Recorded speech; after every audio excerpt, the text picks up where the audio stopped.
السلام عليكم ورحمة الله وبركاته. ازيكم يا حبايبي الغاليين؟ يا رب تكونوا بألف خير يا رب. سامحوني على تقصيري، أنا قبل ما أنا أكون أنا مقصرة في حق نفسي، وأنا مهملة في القناة، وأنا الحمد لله على كل حال.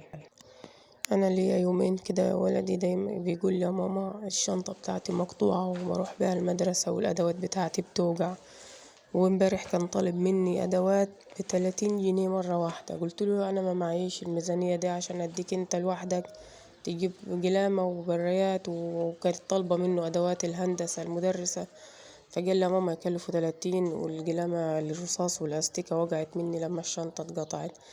أنا الضغط لما بيبقى عالي عليا أنا بيهزلني وبيخلي جسمي يترمي وبيخلي أعصابي سايبة وبتترعش، ما بقدرش أقوم أرفع راسي، حتى أجل راسي من على النومة اللي أنا نايماها ما بقدرش.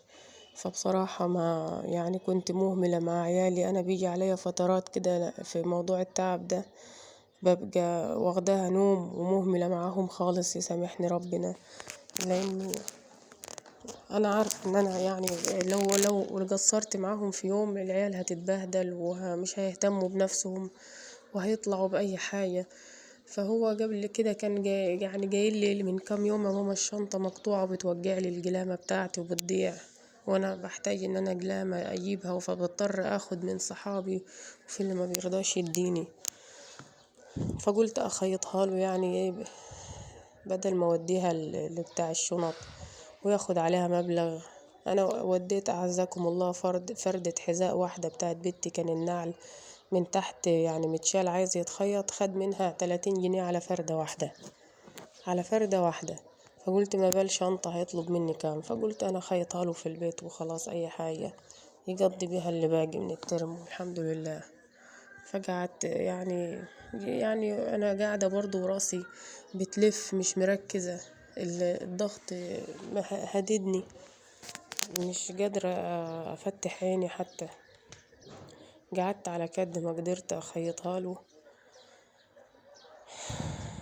عشان بس منظره قدام العيال، ما ينفعش يروح وقدام صحابه شنطته تبقى مقطوعة. العيال بتعاير بعض برضو، بيعيبوا على بعض. والحمد لله رب العالمين، الحمد لله على كل ما جاب ربنا خير، كلها خير. ربنا ما بيردش لعباده غير كل خير، وربنا يطلعنا من الدنيا دي على خير، لان الواحد اللي بيشوفه واللي بيحصل كل يوم واللي الناس بتعمله في نفسها، الواحد ساعات بتجيله لحظة كده استغفر الله العظيم، الدنيا مش عارفة ايه اللي حاصل فيها، ايه اللي حاصل في الناس اقول ايه، بس الواحد مر بظروف صعبة الحمد لله رب العالمين. اللي اقدر اقوله ان ربنا يرحم الناس دي ويلطف بينا ويلطف بعباده. الواحد ساعات تجيله لحظة يأس ولحظة ضعف كده، بيقول من كتر الأعباء ومن كتر المسؤوليات ومن كتر الناس اللي بتتخلى استغفر الله العظيم يا رب. أنا مش عايزة أقول الكلمة، لأن الواحد في رقبته 5 عيال، أنا في رقبتي 5 عيال، لو غفلت عنهم دقيقة بيتبهدلوا، ومحدش هما ملهمش غيري بعد ربنا، ملهمش غيري بعد ربنا.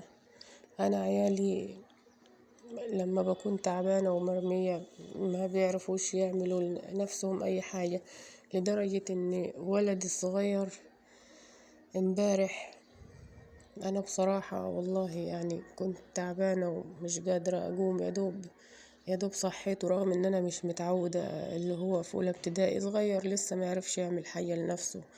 كنت دايما أصحيه وألبسه وأسرح له شعره وأشوف كتبه اللي ناقصة وأحطها له في الشنطة، وأشوف إيه اللي ناقصه أعمله له وأطلعه على المدرسة، يا إما أوديه أنا، يا إما يكون حد من اخواته رايح درس مثلا أو مدرسته ويوديه.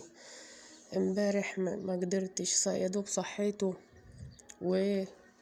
وراسي لفت ولوحدي ما حسيتش بنفسي. يجي من المدرسة ألاقيه بنطلونه مقطوع قطعة كبيرة خالص. والله العظيم زعلت. هو نفسه بيقول يا ماما العيال قالولي انت بنطلونك مقطوع. انا قعدت يعني اضرب راسي في الحيطة. ازاي انا اسيب عيالي يطلعوا مبهدلين؟ بس غصب عني، انا عمري ما سبتهم يتبهدلوا ولا عمري طلعتهم مبهدلين، حتى لو لبسهم ابسط من البساطة. ما بحبش يكون في قطع، ما بحبش يكون في وساخة. مش لازم يكونوا يعني ملبسهم لبس غالي، بس انا ما بحبهمش حد يعايرهم برا. ما بحبش حد يعلق ولا يعايرهم. اهو البنطلون زي ما انتوا شايفينه مقطوع، وكان يعني بصراحة شكله يعني يكسف ويخلي يعني. قلت له يا ولدي حقك عليا، حقك عليا، انا اللي عرضتك لكده، معلش غصب عني، انا التعب مخليني مش داري انا بروحي. وقلت برضه اخده اخيطهوله مع الشنطة. بصوا انا يعني الحمد لله رب العالمين، الواحد يعني عمري في حياتي من ساعة ما طلعت على الدنيا وانا بحبش اشكي ولا احب اتكلم ولا احب احكي في اي حاجة زي دي. وطول عمري معروفة، كانت والدتي الله يرحمها يعني انا بالذات كانت دايما تقولي ان انت ما بتحبيش تشكي ولا تبيني ظرفك لحد. بس انا يعني بني ادم برضه ليا طاقة وتعبت. تعبت والله. انا بتعرض كل يوم لضغط عصبي ونفسي، يجي عليا كل يوم بالليل افضل افكر ان انا بكرة هعمل ايه، وهيمشي ازاي اليوم بكرة مع العيال، وهعمل لهم ايه. ولو عيل يعني، بصوا انا دماغي يعني خلاص. العيال يعني جايين لي كلهم في وقت واحد ورا بعض. ده يقول لي يا ماما المدرسين عاوزين الشهرية، وده يقول لي المدرسين عاوزين الشهرية. يعني بصوا يعني حاجات كتيرة أنا مش عايزة أتكلم فيها، ده غير اللي أنا واخداه برا من السوبر ماركت. لأني فعلا أنا الفترة اللي فاتت دي يعني الدنيا كانت معايا صعبة، فربنا يقدرني وأعرف وأقدر أسد. والعيال ده هي المدرسين كل شوية لو ما جبتوش الشهرية مش هتيجوا الحصص تاني، ما تجوش الدرس تاني، ويحرجوا فيهم قدام زمايلهم. فأنا طالبة منكم بس تدعولي. أنا محتاجة الدعوات إن ربنا ييسرها معايا ويرزقني ويفرجها عليا.